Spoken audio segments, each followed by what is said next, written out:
Chapter 6 sir Ratan Tata. Jamshedji के छोटे पुत्र सर रतन टाटा का जन्म 20 जनवरी 1871 को हुआ। वे अपने भाई दोराबजी से 12 वर्ष छोटे थे। सेंट जेवियर्स कॉलेज बम्बई में उनकी शिक्षा संपन्न हुई। सन 1892 में नवाज बाई से उनका विवाह संपन्न हुआ।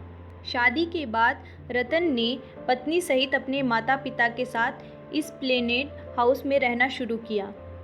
अपने पिता जमशेदजी की मृत्यु के बाद उन्होंने मैरीन लाइन में ब्राइटलैंड को अपना निवास स्थान बनाया।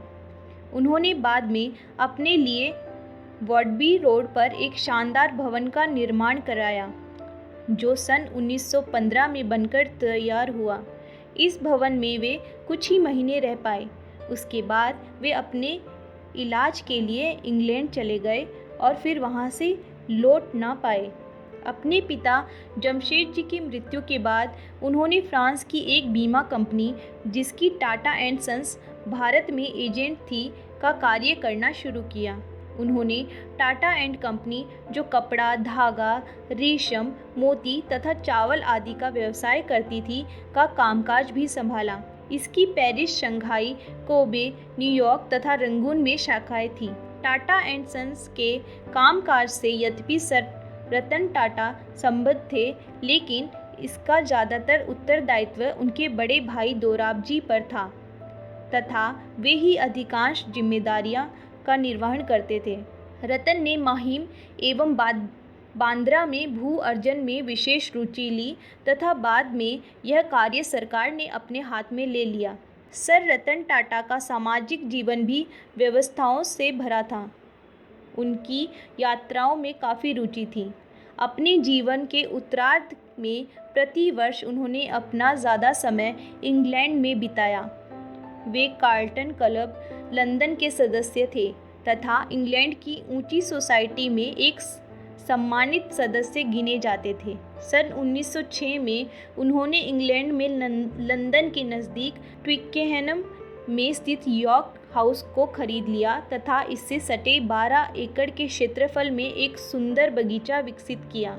सर रतन टाटा में सामाजिक चेतना भी कूट कूट कर भरी हुई थी।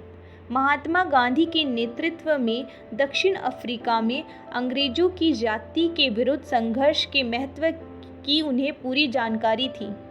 अतः उन्होंने इसे न केवल नैतिक बल्कि आर्थिक मदद भी की। इस संघर्ष में अपने योगदान के रूप में उन्होंने गांधी जी को 5 किश्तों में 1,25,000 रुपये भेजे। दूसरी तरफ देश में गोपाल कृष्ण गोखले एवं उनकी सर्वेंट्स ऑफ इंडिया सोसाइटी द्वारा किए जा रहे उत्कृष्ट कार्यों को उन्होंने पर्याप्त समर्थन एवं सहयोग दिया। अपनी उदार सहायता के अंतर्गत इस आंदोलन को भी उन्होंने कुल मिलाकर 1,10,000 रुपये की आर्थिक सहायता दी। भारत की गरीब तथा लोगों की दयनीय दशा को देखकर सर रतन काफ़ी उद्वेलित थे। वे इसमें सुधार चाहते थे। उनका आग्रह था कि इस विषय में वैज्ञानिक तरीके से जांच पड़ताल होनी चाहिए। सन 1912 में उन्होंने लंदन विश्वविद्यालय को इस दिशा में कार्य करने के लिए एक निकाय के गठन हेतु आर्थिक मदद का प्रस्ताव किया, ताकि गरीबी एवं दयनीय दशा के कारणों को चिन्हित कर उनका निदान करने हेतु सुझाव प्राप्त हो सके। सन 1913 में इसका गठन हुआ तथा सर रतन ने इसे प्रति वर्ष 1400 पाउंड की दर से 3 वर्षों तथा सहायता देना स्वीकार किया।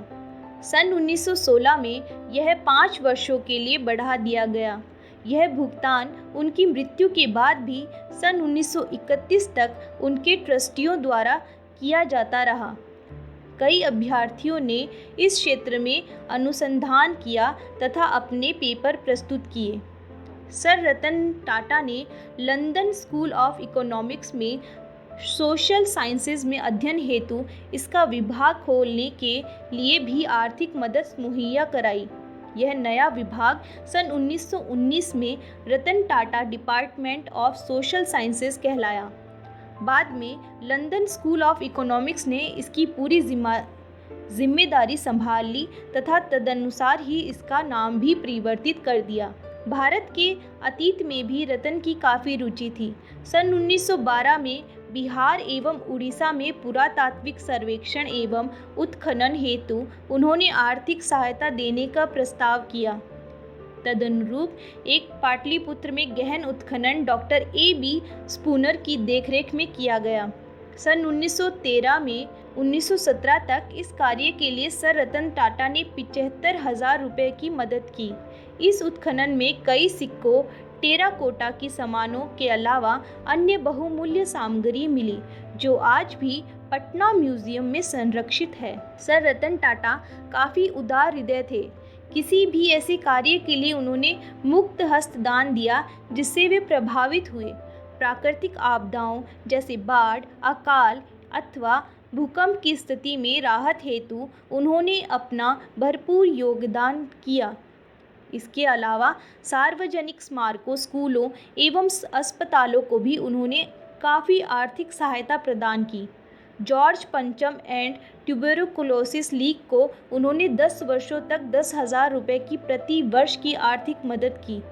इस संस्था द्वारा संचालित संस्थान में गरीब क्षय रोगियों का इलाज किया जाता था। उनके विभिन्न सेवा कार्य हेतु सन 1916 में उन्हें नाइटहुड अर्थात सर की उपाधि प्रदान की गई। कला के भी वे बड़े कद्रदान थे।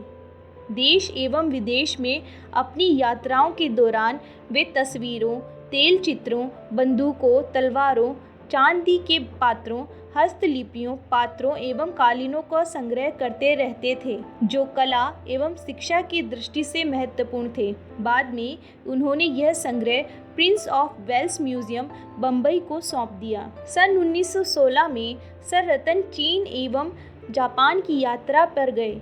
जब वे लौटे तो बीमार पड़ गए। डॉक्टरों ने इलाज हेतु उन्हें इंग्लैंड जाने की सलाह दी।